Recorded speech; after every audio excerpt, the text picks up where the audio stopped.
Tilt is something we've all experienced. A teammate keeps repeatedly dying across the map, a troll is intentionally trying to lose. It's absolutely disgusting. Absolutely fucking disgusting. You know what's even worse? Is if I was to flame that Soraka, I would be banned. Or a player holds you hostage in champion select. These can all be very tilting experiences, but if you channel your inner Zenyatta, true self is without form. Wrong game. This video isn't going to be some bullshit about mental practices. This will be about fully actionable advice on how to reduce tilt, deal with your teammates, and ways to make sure you win more LP.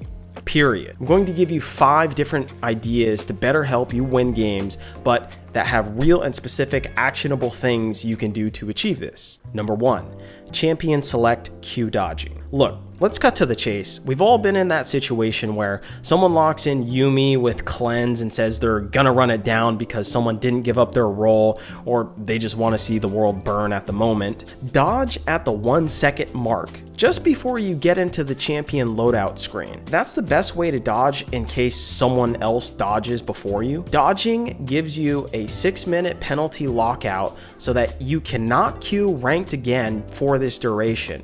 Additionally, you get -3 LP. This can be done every 12 hours, so it resets after that 12 hours. The next dodge is -15 LP and a 30-minute lockout from the queue. So use your -3 LP dodge wisely. Also, dodging a promotional series counts as a loss, so you're kind of stuck in that game. Although if someone locks in the Yuumi jungle, it's still probably better to dodge and not hurt your MMR. But with the changes that's coming out to where there are no promotional series anyways, you're probably not going to have to worry about this part. Also, as a side tangent, another telltale sign is if a player is already irritated in lobby by saying something like, "Please guys, I need this win," or "Just had shit teammates, don't feed and I carry." Spoiler, he won't carry. Second, this guy is clearly already tilted. It's like one of those Tinder profiles that says, "Not looking for hookups, don't ask," or "I hate drama." Already major red flags that they're just bringing their previous bad experiences to taint this one. Swipe left, move on. So as a general rule of thumb, if you only play 1 to 3 games a day, use your dodge very liberally. Use it on people that say they're gonna run it down, obviously. Use it on really shitty team comps, or even use it for players arguing in the lobby. Now, when I say shitty team comps, I don't mean like a Karthus jungle or a Ziggs bot lane. These are just slightly off meta champions. I'm talking about the Pyke top, or the Sona jungle, or the Soraka mid. She just beats everyone, by the Stop way. the cat, by the way. This Soraka guy's trolling actually you, beats Bigfoot. everyone. This No, guy's she trolling. does. She does. It's your next champ, by the way, after No, I'm Ivory. playing it on stage. Still blows my mind how LS was able to pull that one off in Cloud9. Seriously consider whether the picks are just kind of off meta and just not really a thing, and that should tell you whether you should dodge or not. Now, if you play more than 3 games a day, strictly use your dodges for absolute lobby terrorists, as I like to call it, that pick obvious troll picks and are gonna run it down. Chances are, if you play 5, 6, 7 games a day, you'll probably run into this scenario once, so it's best to save your -3 LP dodge for that scenario. Look, be the bigger man and dodge. Now I know what you're thinking. Oh, why do I have to dodge? It's them that's ruining the game. Look, no one likes to give in to a lobby terrorist. I get that. What's the quote from George Bush? Like, "We do not negotiate with terrorists." In every region now has a decision to make. Either you are with us or you are with the terrorists. If you can just remember in the back of your mind that this person is most likely going to slowly fall in LP while you rise, it becomes much easier to dodge that bullet. They aren't willing to dodge because they didn't get their role or champion, so naturally they're gonna fall down in elo, so you'll never have to deal with them again. Yes, the situation sucks. It's kind of like car thieves. Theoretically, no one should steal your car, but that doesn't mean you shouldn't have a lock on your door. Yes, I'm blaming you. I'm blaming the victim. The world sucks sometimes. Deal with it. chances are you're never going to see this player again unless you're in high elo. Dodges were meant for this specific reason. Think of dodging as a positive, not a negative. Number 2, your job is not to teach, it's to win. Be ruthless in your objective to win. If a player is playing incorrectly, misplayed, or died, you should ask yourself, if you criticize that player, is it because you just want to simply criticize them, or will the criticism actually help you win the game? The objective should never be to help them be a better player. It should be, how does this help me win? I think of it akin to driving and honking. Honking really doesn't do anything other than piss the other person off and let you get out some aggression. Now, if you're honking to let someone know that you're there, that's different, but let's face it, most people in America don't use horns that way. So to honk on someone on the road is absolutely pointless. It's a wasted effort. There's a saying in English, if you were on fire, I wouldn't even piss in your face. It's pointless. Let them burn. One thing you begin to learn as you teach people is that you can't force someone to learn, especially if they don't even know you. This is why things like the self-help industry really doesn't work that well. You keep consuming the next Jordan Peterson video or Mark Manson video because you want to get tips about life, when in reality, most of that shit isn't going to stick because it's far less meaningful and impactful when advice comes from someone unaffiliated with you, much less someone from your shit solo queue games. There's actually a good term for what goes on in solo queue: unsolicited advice. Offering unsolicited advice often has the opposite effect, according to Gavin Fitzsimmons, professor of psychology and marketing at Duke University. His paper says that the decision maker will resist the recommendation and be even more likely to select their preferred alternative. Also, chances are you're probably giving advice in a shitty way anyways. In the moment, people assume that any advice is good if it's true. That's completely wrong, because the way that you package advice absolutely matters. I'll be a bit edgy now and say a phrase, colored people. What are you thinking? People of color. Ah, you see, it's not what you say, it's how you say it. Actually, an example from pro play with Doublelift when he was on CLG in the past, and the reason why he considered himself kind of a bad teammate was because he didn't know how to give criticism. He was kind of an asshole about it. He found that it was actually counter to what he wanted to accomplish, which was to help his teammates and win more games. But more on this entire theory later about teammates and not tilting them. Number 3, muting chat is your secret weapon. If you play jungle, mute chat. Okay, on to number 4.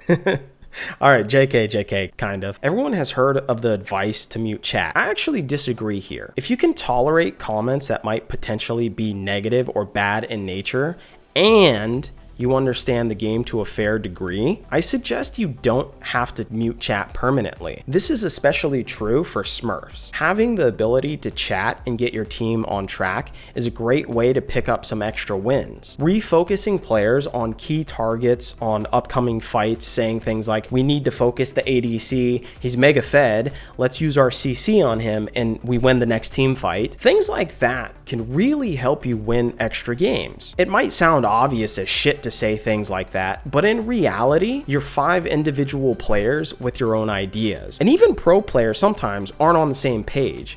If someone is trying to communicate with the team that they're going to split push and play for Baron once 2 or 3 appear on the other side of the map, your entire team is now on the same page. Chat is really underrated if you're open to possible negative comments from other players. Now, that's not to say you need to keep all players unmuted. I use the mute button very quickly, in fact. If someone excessively types in chat, I immediately mute. They've said nothing useful. Chances are they probably won't say anything useful in the future. Most people's advice on this topic is correct. Mute players that annoy you or that are overly negative. Now, if someone is being an asshole, specifically tell them you're muting them. This does 2 things. 1, it's actually a flex that you don't value anything that they have to say. They're not even worth typing a response. Number 2, they themselves stop wasting time typing to someone that can't see what they're typing. We all remember the bully advice from elementary school to not respond to bullies. It's the same thing here. Not only that, but according to a famous study by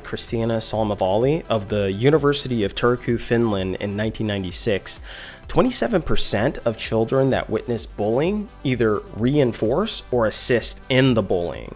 So letting someone else know that you've muted them also intuitively lets others know that they can be muted as well if they're too negative in chat. This just puts everyone's focus back on the game. Now on the conversation of pings, basically the same thing. Keep pings on until someone abuses them and then just mute that person. Chances are that they use pings to not flame is basically out the window already, so just mute and move on. Quick pause. Now, if you've gotten this far, you're probably wondering who the hell I am and why I'm giving such sagely advice. I've interviewed several LCS pros, created long feature articles, in-depth videos about the pro scene, and I approach topics like this from an unorthodox angle. So if you enjoy this type of content, consider subscribing. Thanks, and onto the fourth idea. Number 4, main character syndrome. Y'all know what I'm talking about. Sometimes you will not be able to carry a game from your position. Maybe you fed a kill or two. Maybe you have a bad lane matchup and their comp counters your champion. Take a back seat and get carried. You do not always have to be the main character of the story. Remember, you aren't playing ranked to carry, you're playing ranked to win. We've all been in those games where someone will almost intentionally feed because the jungler isn't playing towards them or they're down in CS, yet they don't realize the other side of the map is winning hardcore. Maybe the bot lane is ahead 3+ kills, maybe the top lane is ahead 4+ kills, but they only see their lane and that they're down CS or they're down kills. Just think of the whole game holistically and you'll realize that another part of the map can carry and therefore win you the game. Your win condition doesn't solely rely or exist through you. It exists through your entire team. This is something that you can learn from pro players. You'll hear a lot of them say that they fed a game, but luckily their teammate carried the game. That's because they know how to lose their own win condition gracefully and allow their teammates to carry. Now, this is specifically true if you have a clear smurf on your team. If he's absolutely destroying the other lane opponent or enemy jungler from the get-go, try to support him. Like, go into full butler mode. Allow him to carry and make the game easier for yourself to win. There's a great saying for winning. Do you want to win or do you just want to win your way? Keep asking yourself that as you queue up, and I guarantee it will change your mindset to claw out of tilt. Number 5, give actionable advice. Now, this one is more directed at pro players more than anything, or even teams that are actually pre-made and organized, but this can also be applied to your solo queue as well. So this is akin to idea number 2, that your job is not to teach, but to win. If you're going to give any advice at all in game, which I suggest you don't really do, give actionable advice. That is, you see a problem, even state the problem, but offer a solution. It sounds like you're bitching if you simply state a problem, but offer no solution. Don't be a whiny bitch. Nobody likes that. Now, a better way to give advice or directions is to first start with humility. Saying things which direct blame to yourself is perfect, such as, my bad, I fucked up there and maybe could have saved you. Let's CS for a bit and wait till they're low on engage. Maybe if you're bot lane and you're playing ADC and support. Now, maybe they're just really bad and tried to all in during a stacked minion wave. The point is, they probably know they fucked up already. You're just softening the blow. Notice how the attention is not focused on the teammate, but either yourself or we. Always use we instead of you. The point is, with not telling them exactly what they need to do and directing it at them, you've given them a choice to enact the advice themselves. Make it seem like it was them who came up with the full solution. Let them take ownership and agency over the problem. Jocko Willink, a former Navy SEAL, gives great advice on this topic when dealing with teammates, and he says, let someone else come up with part of the plan. Maybe you've given them the overall objective, but let them take ownership of their piece that they're contributing. And they will do a far better job than you telling them exactly what to do because they own a piece of the problem. Giving actionable advice is critical, especially if you're a pro player. And if it's not actionable, then you clearly don't know how to solve the problem. But wait, number 6 as a bonus would be to hype your teammates up on occasion in game. Throw down some question mark pings if your teammate outplays someone. Throw out a good job or well played after a nice play goes a long way in solo queue. So there you go. 5 different things you can take into your solo queue games right now to make a difference, prevent tilt, and keep your LP. If you enjoyed this video, subscribe, and I'll see you on the next one. Peace.